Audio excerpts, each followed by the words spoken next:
Assalamualaikum warahmatullahi wabarakatuh. Sahabat beriman, dewasa ini, perkara kiamat selalu saja ramai diperbincangkan orang-orang, terutama menyangkut kehadiran sosok atau makhluk yang muncul mendahului hari tersebut, sebagaimana telah dikabarkan oleh Nabi Muhammad SAW. Tapi yang menarik, ternyata salah satu dari 6 sosok yang diduga akan berada atau berasal dari Indonesia sosok tersebut bisa jadi sudah memberi sinyal-sinyal kemunculannya. Siapakah sosok pendahulu kiamat yang akan berasal dari Indonesia? Lantas, siapa sajakah 6 sosok yang dimaksud? Tonton dan simak video ini hingga akhir agar tidak sesat. Perkara kapan datangnya hari kiamat memang tiada yang tahu. Namun yang pasti, kedatangan hari tersebut akan diawali dengan sejumlah tanda-tanda besar, yang mana tanda-tanda itu berupa fenomena alam serta kemunculan beberapa sosok misterius yang hingga kini belum pernah disaksikan oleh manusia. Kabarnya, ketika sosok tersebut telah muncul, dunia ini dipastikan telah berada di penghujung masa. Atau dengan kata lain, hari kiamat sesaat lagi akan tiba.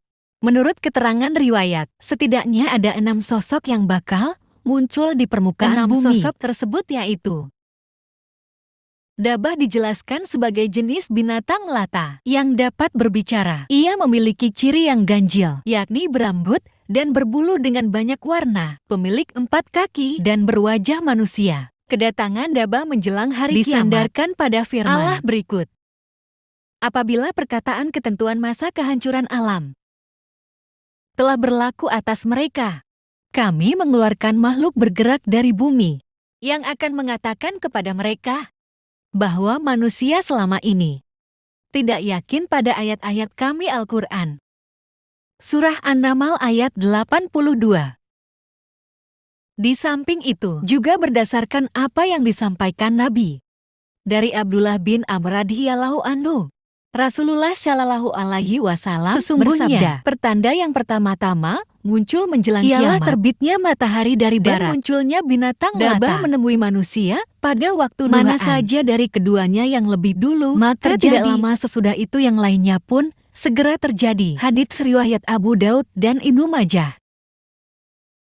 Dalam sebuah riwayat, Dajjal digambarkan sebagai sosok perusak dan pembawa fitnah yang muncul untuk menyesatkan manusia dengan segenap keahlian tipu dayanya. Fitnah Dajjal pernah digambarkan Rasulullah sebagai fitnah terbesar sepanjang sejarah umat manusia. Tidak ada satupun makhluk sejak ada yang diciptakan hingga terjadinya yang fitnahnya lebih besar dari Dajjal. Hadits riwayat Muslim. Dari Abu Ummamah Al-Bahili, Nabi Shallallahu Alaihi Wasallam bersabda, di antara fitnah Dajjal, dia menawarkan seorang Arab Badui, renungkan, sekiranya aku bisa membangkitkan ayah ibumu yang telah mati, apakah kamu akan bersaksi bahwa aku adalah laki-laki Arab tersebut? Menjawab iya. Kemudian muncullah 2 setan yang menjelma di hadapannya dalam bentuk ayah dan ibunya. Keduanya berpesan, wahai anakku, ikutilah dia, sesungguhnya dia adalah Rabbmu. Hadits riwayat Ibnu Majah. Sebab itulah banyak orang tertipu dan menganggap dirinya sebagai Tuhan. Juga dijelaskan akan mengembara ke seluruh dunia, akan memasuki semua kota kecuali Mekkah dan Madinah. Berdasarkan keterangan hadits, Yakjud dan Makjud muncul menjelang hari kiamat setelah Dajjal terbunuh. Saat itu, kondisi bumi sudah mulai aman sentosa. Sama seperti Dajjal, Yakjud, Makjud juga digambarkan sebagai makhluk yang akan melakukan pengrusakan di muka bumi. Dan saat ini, mereka masih terkurung di minus sebuah buatan Raja Zulkarnain dan tidak akan bisa keluar sampai tiba waktunya. Hai Zulkarnain, sesungguhnya Yakjud dan Makjud itu orang-orang yang membuat kerusakan di muka bumi. Maka dapatkah kami memberikan sesuatu pembayaran kepadamu, supaya kamu membuat dinding antara kami dan mereka? Zulkarnain berkata, apa yang telah dikuasakan oleh Tuhanku kepadaku terhadapnya adalah lebih baik.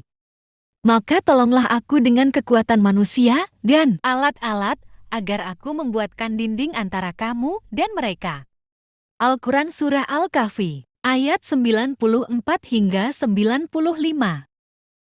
Mahdi Muntazar atau Al-Mahdi yang ditunggu-tunggu merupakan sosok pemimpin akhir zaman. Kedatangannya disebut akan terjadi menjelang keluarnya Dajjal dan turunnya Nabi. SAAS. Ia datang di saat terjadi pertikaian dan perselisihan di antara manusia tentang pewaris, tentang kekhalifahan. Juga di saat kesaliman dan kecurangan merajalela. Orang-orang pun membayatnya dengan sumpah setia. Imam Mahdi menegakkan keadilan selama 7 pada masa kekhalifahannya. Beliau berhasil merubah wajah kehidupan umat manusia dari buruk menjadi baik. Pada masa itu pula, manusia hidup dalam kemakmuran yang amat luar biasa. Imam Mahdi akan keluar di akhir umatku. Allah akan menurunkan hujan, akan menumbuhkan tanaman di muka bumi. Harta akan dibagi secara merata. Binatang ternak akan semakin banyak. Begitu juga umat akan bertambah besar. Imam Mahdi hidup selama 7 atau 8 tahun. Ada beberapa keterangan menyebutkan bahwa Azazil adalah salah satu sosok yang bakal muncul sebelum hari kiamat. Azazil sendiri adalah merupakan nama asli dari iblis dan merupakan bapak dari bangsa jin. Namun ada pendapat lain menyebutkan nama asli iblis adalah Al-Harits. Dalam agama Islam diyakini bahwa sebelum diciptakannya Azazil Adam pernah menjadi imam para malaikat dan Azain al-Jannah atau pindah rawan surga sebelum dilaknat oleh Allah Subhanahu wa Ta'ala. Azazil memiliki wajah cemerlang yang mempunyai 4 sayap dan banyak ilmu, merupakan sosok terbanyak dalam hal ibadah, serta menjadi kebanggaan para malaikat. Tapi setelah ia enggan untuk bersujud kepada Adam, Allah mengubah mukanya pada asalnya, mukanya yang sangat indah dan cemerlang menjadi bentuk seperti babi hutan. Allah mengubah kepalanya seperti kepala unta. Asal diberi umur hingga hari akhir kiamat. Ia berjanji untuk mengajak banyak manusia untuk mengambil jalan setelah itu, ia akan menemani manusia di neraka jahanam kelak. Dalam mitologi Islam, Anka adalah seekor burung besar misterius. Disebut-sebut menjadi salah satu sosok yang bakal muncul sebelum datangnya kiamat. Namun burung Anka disebutkan dalam judul. Ajaib.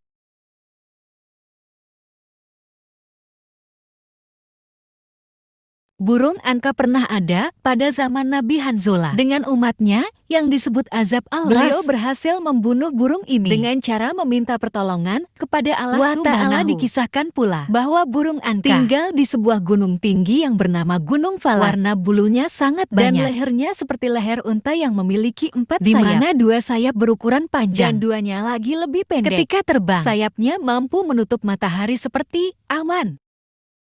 Sebenarnya ada satu lagi yang bakal muncul selain sosok yang disebutkan tadi. Dia adalah Nabi Isa. Beliau adalah sosok yang diceritakan bersama-sama Imam Mahdi memerangi Dajjal. Sampai Dajjal benar-benar terbunuh hanya di tangan saja beliau. Jika tempat turunnya Nabi Isa disebut yang di kota Damaskus, tempat asalnya atau lahirnya justru Imam Mahdi tidak diketahui secara pasti. Cuma ada yang menduga kalau Imam Mahdi bisa jadi berasal dari Indonesia. Salah satunya adalah Buya Arwasi Hasim. Dengan asumsi terdapat riwayat yang menyebutkan jika Imam Mahdi merupakan keturunan Nabi melalui Muhammad jalur Fatimah Az-Zahra.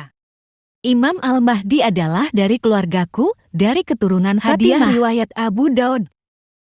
Atau pada riwayat lain dinyatakan Al-Mahdi itu keturunanku. Dahinya lebar, hidungnya mancung. Hadits riwayat Abu Daud.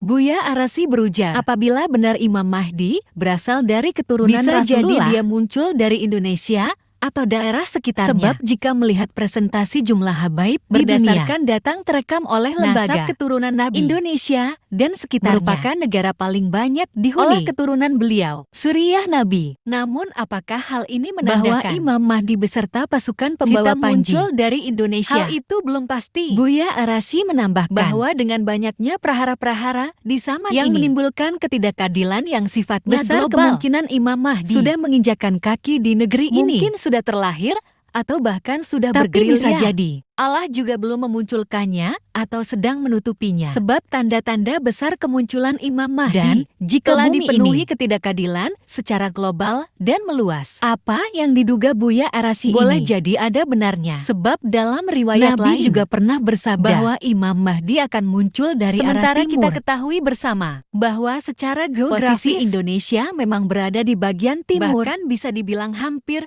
di ujung timur. Apakah kata timur di sini bisa diartikan sebagai wilayah yang berada di Jazirah Arab? Tentu bisa jadi dan bisa juga tidak. Tapi apapun itu, pelajaran pentingnya adalah kita sudah semestinya bersiap-siap secara mental spiritual untuk menyambut Imam Mahdi. Sebab di hadapan kita saat kesaliman dan ketidakadilan berbagai lini telah nampak jelas di depan mata. Sahabat beriman, adakah di antara kalian yang tidak yakin bila Imam Mahdi bisa jadi berasal dan muncul dari Indonesia? Semoga Allah Subhanahu wa Ta'ala senantiasa menuntun kita di jalan yang benar. Wassalamualaikum warahmatullahi wabarakatuh.